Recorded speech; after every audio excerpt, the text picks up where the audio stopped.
Hey, I'm back for another sharing a six pack with Metalmadness66, and I goofed. The last one I did I thought was number 4. It was actually number 5, so this is number 6, and I've got 6 albums for you, 6 CDs, and 3 box sets. I'm gonna try and rip through these. I wanted to show some more box sets. Probably should do them separately, but I think now it's not really a six pack. I kind of got away from that concept, but anyway, I want to show my box sets, and I don't feel like creating another series or whatever you call these things. So we're doing chapter 6 here, again sticking with the pretentiousness, and yeah, so we'll get into it. First one is another Queen album. Yeah, I went in that box again and invariably pulled out Queen, because I think probably 20% of that box is probably Queen, so I'll probably skip that box for a little while. But anyway, Innuendo, the last album with Freddie Mercury, came out on Elektra in 1991. Oh, man. Queen is one of my favorite bands, and if you said, what's your favorite album, I would say Queen 2. That is my favorite. Queen 1 is probably next. This might be third. I love Sheer Heart Attack. I love Day at the Races. I love Night at the Opera. I love News of the World. After that, things start getting a little dicey for me. I own it all, but I don't really listen to any of it. There was a posthumous album out, I believe, called Made in Heaven. I think Made in Heaven. That had a lot of stuff that Freddie did, in the studio. It was kind of just a glom together compilation of things that had never been written or released. It wasn't very good. It was okay, but it wasn't terrible, but it wasn't great. This album, however, is fucking awesome, man. Starts out with the song Innuendo, which is very Queen-like, but un-Queen-like. It's got a guest solo from Steve Howe doing nylon string guitar. I love the artwork, too. I don't know who did it. I'm not looking that up, but just a killer album, and to show you that I'm not some anal CD collector, not a big deal. I don't care if something's broke. Yeah, so this album, actually I'm looking here, I'm trying, yeah, it was Elektra. Anyway, album sleeve design, Queen and Richard Gray. Illustrations, Grandville. Whoever Grandville was. He only lived 42 or 43 years. 1803 to 47, that's 44. Anyways, this album, man, just is fucking phenomenal. It is just so damn good. Sadly, though, there was at least 2 videos, I think, or one anyways. I'm Going Slightly Mad, which is a killer song, second song on here, where Freddie appears, and it's rough, man. There's a picture on the inside sleeve here. You can't really tell just how sick he is. Having lived through the era of AIDS from 84 was when I became aware of it. Maybe 86 I became aware of it with Rock Hudson. And then, to be out there in that environment as a young 20-something-year-old guy, no, I was not gay, but I was out in the meat market, which was the bar scene, the club scene, the partying scene. And man, seeing Freddie, it really, him and Rock Hudson made it really real for me.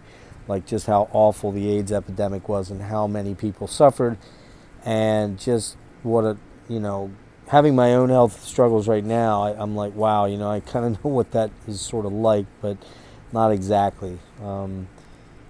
My immune system overworks. His wasn't working at all. Mine overworks and attacks me and attacks my nerves, but his was the exact opposite. So rough. That was rough losing him, man. But anyways, I'm Going Slightly Mad. I'm Going Slightly Mad. Headlong is a great rocker. I Can't Live With You is another great rocker. Don't Try So Hard is beautiful, man. Freddie's vocals on that is so amazing. Ride the Wild Wind's a great track. All God's People's kind of a little bit. That's probably my least favorite track. These Are the Days of Our Lives, amazing. Delilah and Bijou, about Freddie's cats, I think, or maybe one is about Brian's cats, I forget. The Hitman, fucking heavy badass tune. And then they knew what they were doing. They sequenced this as good as any album ever was sequenced. because they left the Pièce de Résistance for The Show Must Go On, which is one of Freddie's greatest vocals and one of Queen's greatest songs. Just, this album fucking rules. It is so good. All right, Pilotram is number 2, which came out in 2000. It's called We Must Sleep. I'm not sure who this came... Oh, here. It looks like it might have come out on Pehrlabel, Perlable, or Transient Frequency. I'm not sure. I couldn't really tell. Cool press CD, no insert, nothing like that. Got this at Amoeba when I was out in LA the first time, I think, in 05. This is drone ambient guitar soundscapes. It is really cool. It's beautiful, actually. I'm going to read what some of the reviews say about it real quick to give you a feel for what it's like. But I love this CD. Listen to it incessantly to help me fall asleep. Glittering guitar tones and frequencies paint scenes of dawn breaking over an Arctic wasteland after the long, sunless winter, at times vaguely disorienting. The songs just seem to keep rising higher and higher into the sky while crystalline drones flicker about like sunlight glinting off of ice. That's from Opus. Ranges from Eno-like ambient soundscapes where everything looks perfect and radiant to a darker side of infinite hypnosis, not far from territories bordering on Plotkin, James Plotkin, I think. Gutzeit, I don't know them. Stars of the Lid, yeah, it's very Stars of the Liddy, and Other Guitar Droners, that's from Touching Its Streams. Man, very, very good. It's a 10 out of 10 for drone dark ambient, but it's not really dark, it's more light, to be honest with you. It's very peaceful and tranquil and cool. Alright, so I hit that one. Let me check my notes quick here. Oh, wrong page. Oops. Sorry. Not totally non-professional here. Sleep music, drone, dark ambient, 2000 that came out. Control Denied. This was the Relapse reissue that came out. Oops, sorry, upside down. They came out in 2010 when they were starting to do, over the period they were doing all the Death reissues. This did come in a 3 CD bundle. I don't know why I didn't buy it, because I could have. I don't know why. I didn't know this album very well back in 2010 when this came out.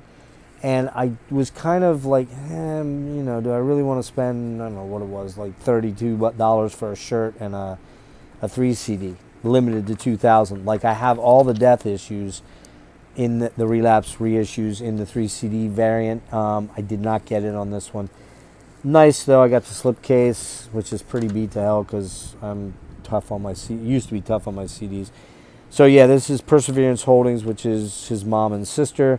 Has the Fragile Art of Existence, Disc 1, and then 99 and 97 demos. Even one of them has Chuck on vocals, Breaking the Broken, 99 demo, which I don't remember it, but I'm sure it was pretty cool. Tune of Evil, Chuck. Schuldiner Comedy demo is the last song in here. I love this album. A lot of Death fans don't like it. For me, it's trad, prog trad, metal. It's no secret that Chuck's favorite band, I believe, was the French band Sortilege, and they're very, very melodic, traditional heavy metal, not power metal at all, although they have a lot of proggy tendencies too. Maybe they are power metal. Someone would argue that with me, I'm sure. Control Denied, Fragile Art of Existence, killer fucking album. If you don't know it, you should. This was what Chuck was moving towards he moved towards that direction before he died, and a lot of people contend that Sound of Perseverance was actually supposed to be the first Control Denied album.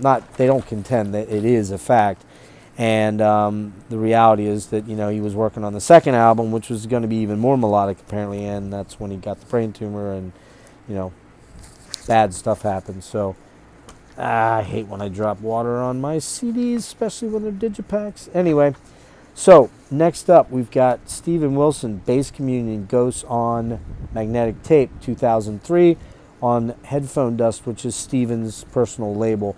I have 2 CDs in this, and I ordered the special edition, which was limited to 250, I think, or 200 maybe, which had a remix CD of this album by Andrew Lyles. If you don't know Andrew Lyles, we'll run into some of his stuff, and I have a shit ton of it, and a lot of it is truly mind-bending.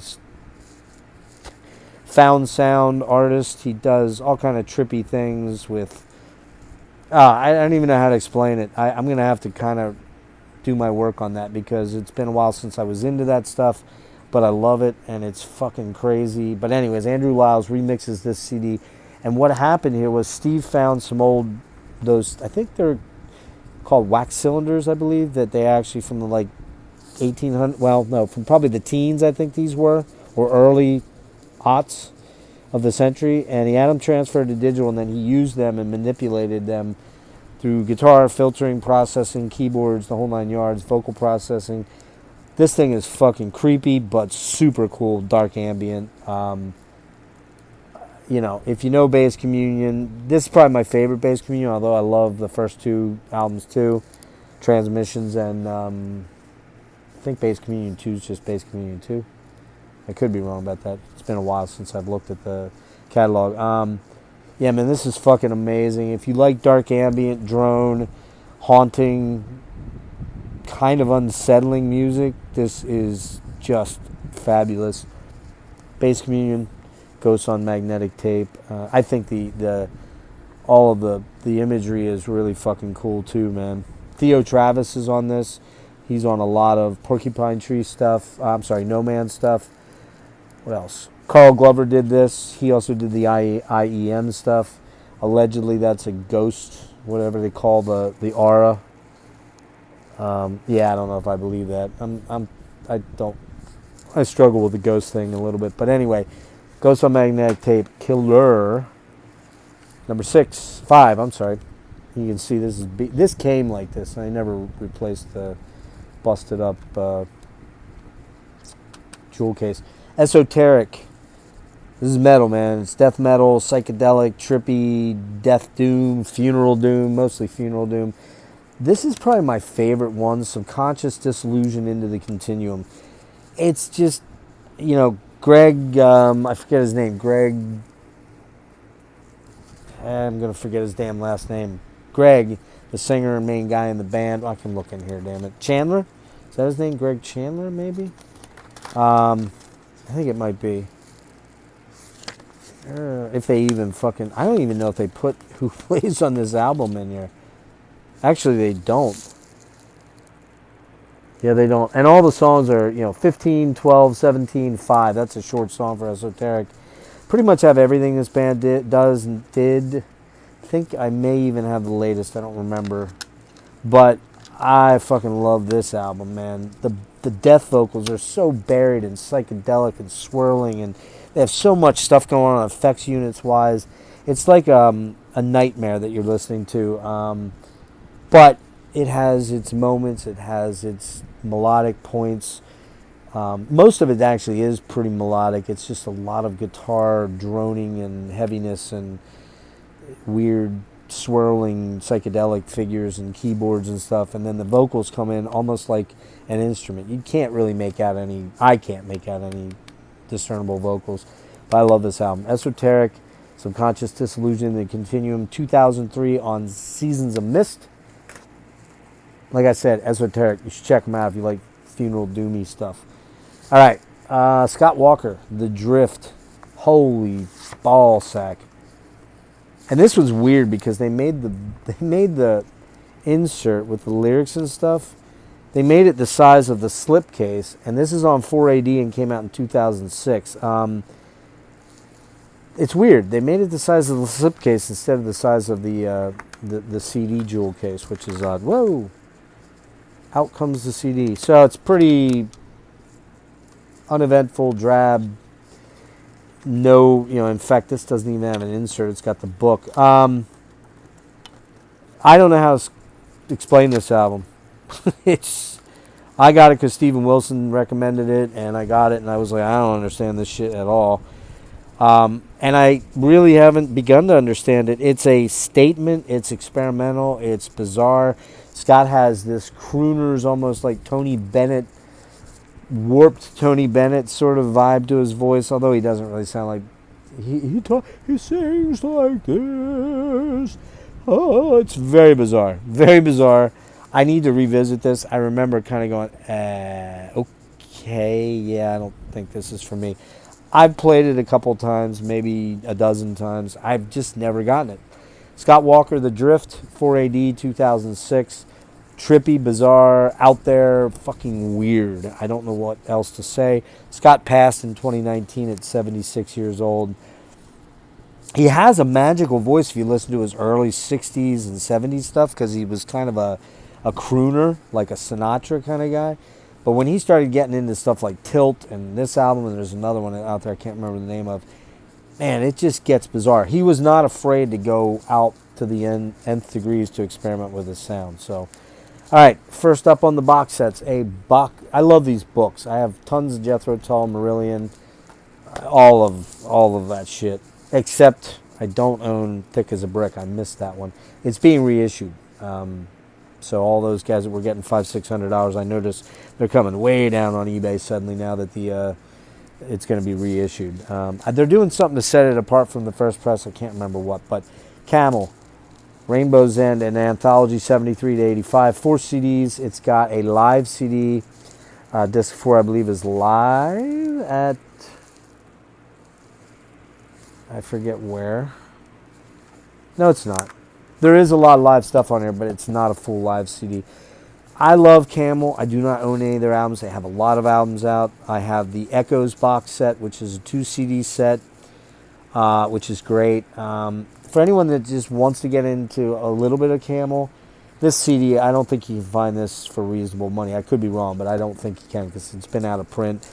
Decca 2010, it's already 12 years out of print. I think I've seen these going for like 80, 90 bucks, 100 bucks. Great booklet on the inside. It's got a weird way to get the CDs out, though. I always forget that you can't just pull the CDs out. It's got this little tab you got to push. So when I go to get these out, I get really pissed off because I almost break the CD. I'm like, oh shit, that's right. It's also got slots that you slide the CD in and push it down on. So nicely done book, box set. Again, Decca Music Group, 2010, Camel. I love Camel, but frankly, do I need to own every one of their albums? Probably not. There's a handful of them that are fucking fantastic, and a lot that are kind of easy listening prog rock. But this one's great because it has everything up through, I think, like 2010, obviously, 2009. Camel, Rainbow's End, really cool box set if you can find it, if you want it. This one here is really awesome too. They're all awesome. This is John Coltrane, the complete 1961 Village Vanguard recordings. John did a residency there back in 1961. Famous jazz club in New York City. There's a little insert with the track listing. There are a lot of similar tracks, but he never played a song the same way twice. So there's, on many of these albums, there's, you got India on here. You got it on here. It's 13:55 on here. It's 13:14. India on here is only 10 minutes. Naima on here is 7 minutes. Over here it's, where did I see it? It's 13:55. So you get all kind of weird stuff. They come in these little mini, cardboard sleeves that are actually nicely done. This came out on Impulse in '97. Would have been one of the very first early box sets I got. These are the complete recordings. Everything that he did over those. Let me see. I'm just looking to see if it tells the November 3rd and 5th, November 1st and 2nd, November 1st, November 2nd, 3rd. So he did a residency of 4 shows there, which was, Miles and him and all the big cats back then. That's where they played. That was, prestigious. Comes with a poster as well of like an artist rendition of. Actually, no, it doesn't. I'm sorry. Yeah, it does. The poster's on the inside here. Not anything I'd ever frame or take anywhere, but pretty cool. And it's got a lot of the information about what some of the albums on that Impulse carries of Coltrane's. And lastly, a really nice book that kind of outlines what was going on with these recordings. Lots of information there. I don't remember. Nice embossed booklet and nice little reproduction of the Village Vanguard sign outside the door there. I forget. I went to New York and I found this place, and I think it was still there, and I think it might still be there. I could be wrong about that. I'm probably going to be told about that by Lewis if he sees this. But yeah, so Coltrane. You know, I got a shit ton of Coltrane that I honestly have not listened to in many years. I need to get back to some Coltrane here before I don't have any time left. April Wine box set, Caroline, 2015, Canadian hard rockers, barroom boogie rockers. I don't know. They had a lot of hits. This was their big album right here. This had Just Between You and Me and Sign of the Gypsy Queen, All Over Town, Telling Me Lies. What else is on here? Crash and Burn, man. This is a great fucking hard rock album-oriented rock album. Nice booklet in here. It talks about the albums. There's 5 of them. It's not everything they've done. There's this one's great. First glance has She's a Roller, a High Roller, baby. Look out. What else is on here? There's another great one on here. Coming Right Down. Wait. Shit, what's it called? Right Down to It is really good. Great. I mean, this band just did some great fucking album-oriented rock. This one has, where's it at? If You See K. I know they're waiting on a Miracles on this. If You See K is on here. If You See K. That one's Power Play. Harder Faster has, what's that have on it here? It's got,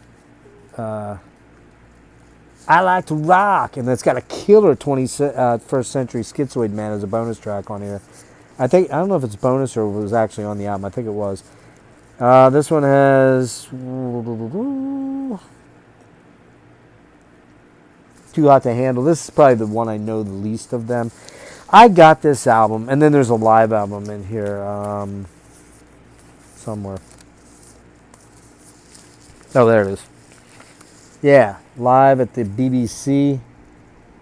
They do pretty much I Like to Rock, 21st Century Schizoid, Roller, Better Do It Well, you know. Great band for when you want to mix it up and get into a little hard rock that is kick-ass. I got this thing for $8. So I literally paid like about $1.25 a CD. Yeah, they're not great. They're not great clamshell ones or anything like that. I mean, they're the cheap, they're the cheap, flimsy. You could bend these, which I just did like an idiot. You can wreck them pretty easily. So, and not very artistic. The artwork's pretty lame. But for $8, man, all day, every day. So there you go. There you have it.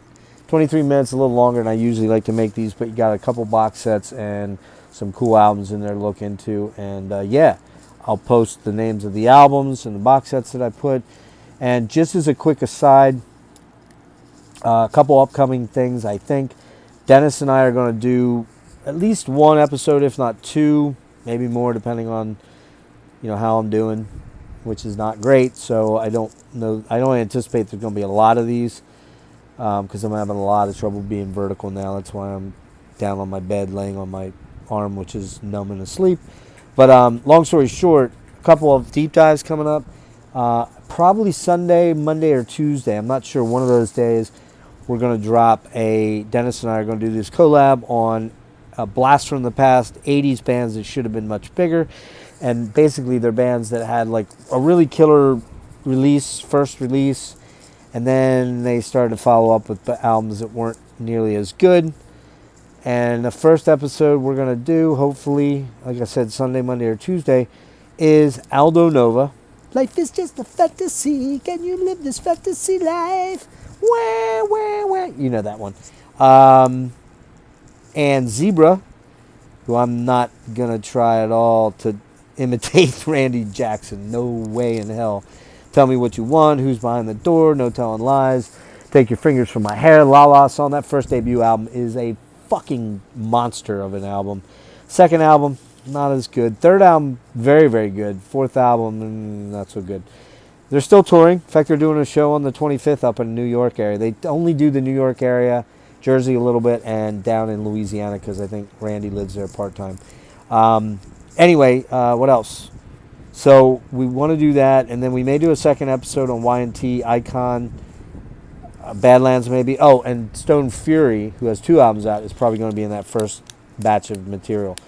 What else? Last but not least, Fifth Angel I want to get in there too, really bad. So, yeah, Dennis and I are going to work that out. I have a Cure episode coming with 2 newbies that have never been on Gas Mask. We're going to do those sometime in December, maybe the second weekend, maybe the first weekend, I'm not sure. And I have a couple others that I want to try to get to. I just don't know if I'm going to have the energy or the ability to get the people on when I need them to come on, because I've been very needy with my cast of helpers and whatnot, and that's, they have lives and have shit they want to do, and that's been difficult to make happen. But I want to try to do one on Yob, and I want to try to do one on Some Tangerine Dream. I may end up doing that solo, which isn't going to be very interesting, I gather. What else? I know I'm missing like something in there. Oh, I have an interview with a band member of a band that we did a deep dive on a couple weeks ago. Super stoked for that. I'm not going to announce it yet. It's not going to be until next Friday, next week, I think the 2nd. And then I have another quasi-interview deep dive with the artist deep diving his own records or his own output, because it's only 5 albums. That is hopefully going to happen on Wednesday the 30th, but it's in the afternoon because he's on the West Coast. I have Dennis and Nick from Thralls joining me, Dennis from Analog Archives joining me. Hopefully that's going to go off and doesn't come crashing down around me. But yeah, that's the one that I'm super stoked for, and probably the next one coming up, unless Dennis and I can do this 80s thing. So I appreciate everyone that watches.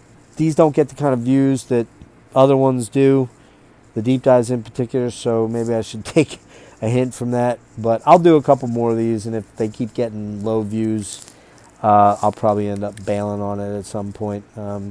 They're fun for me to see what I even have in my collection, because I forget a lot. So, all right, guys, take it easy. I will see you soon.